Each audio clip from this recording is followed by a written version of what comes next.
सीता के ये कठोर वचन सुनकर राक्षसराज रावण ने उन प्रियदर्शना सीता को यह अप्रिय उत्तर दिया, लोक में पुरुष जैसे जैसे अनुनय विनय करता है वैसे वैसे ही वह उनका प्रिय होता जाता है, किंतु मैं तुमसे जो जो मीठे वचन बोलता हूँ त्यों त्यों तुम मेरा तिरस्कार करती जाती हो।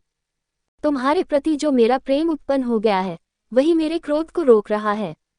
हे समुखी, यही कारण है कि वध और तिरस्कार के योग्य होने पर भी मैं तुम्हारा वध नहीं कर रहा हूँ। मिथिलेश कुमारी, तुम मुझसे जैसी कठोर बातें कह रही हो उनके प्रतिकार में तुम्हें कठोर प्राणन देना ही उचित है। हे सुंदरी, मैंने तुम्हारे लिए जो अवधि नियुक्त की है उसके अनुसार मुझे 2 महीने और प्रतीक्षा करनी है। तत्पश्चात तुम्हें मेरी शैया पर आना ही होगा। स्मरण रखो, यदि 2 महीने बाद तुमने अपना पति स्वीकार नहीं करोगी तो मेरे रसोई मेरे कलेवे के लिए तुम्हारे टुकड़े टुकड़े कर डालेंगे।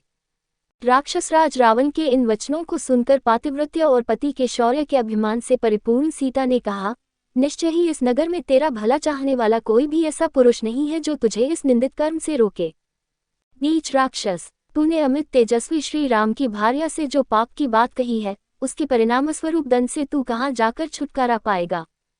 मैं धर्मात्मा श्री राम की धर्मपत्नी और महाराज दशरथ की पुत्रवधू हूँ। दशमुख रावण, मेरा तेज ही तुझे भस्म कर डालने के लिए पर्याप्त है।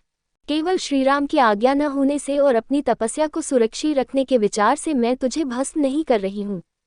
निसंदेह तेरे वध के लिए ही विधाता ने यह विधा रच दिया है।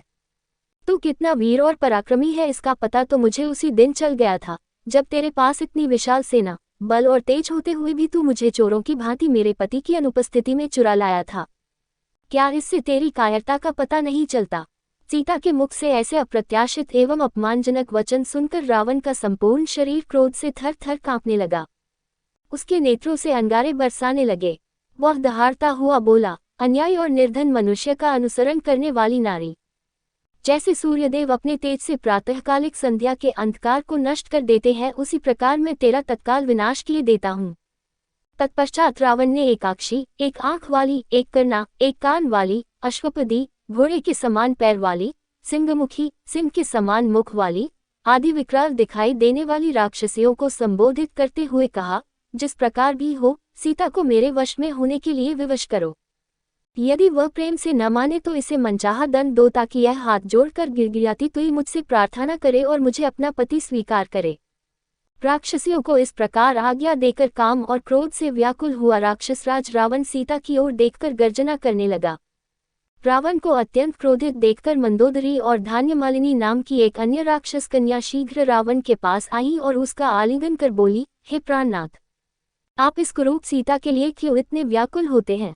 भला इसके फीके पतले अधरों, अनाकर्षित कांति और छोटे भद्दे आकार में क्या आकर्षण है। आप चलकर मेरे साथ विहार कीजिए, इस अभागी को मरने दीजिए। इसके ऐसे भाग्य कहाँ जो आप जैसे अपूर्व बलिष्ठ, अद्भुत पराक्रमी, तीनों लोकों के विजेता के साथ रमन सुख प्राप्त कर सके। नाथ, जो स्त्री आपको नहीं चाहती उसके पीछे उन्मत्त की भांति दौड़ने से क्या लाभ। इससे तो व्यर्थ ही मन को दुख होता है। जब उन राक्षसियों ने ऐसा कहा और उसे दूसरी ओर हटा ले गई तो मेघ के समान काला और बलवान राक्षस रावण जोर जोर से हंसता हुआ अपने भव्य प्रासाद की ओर चल पड़ा।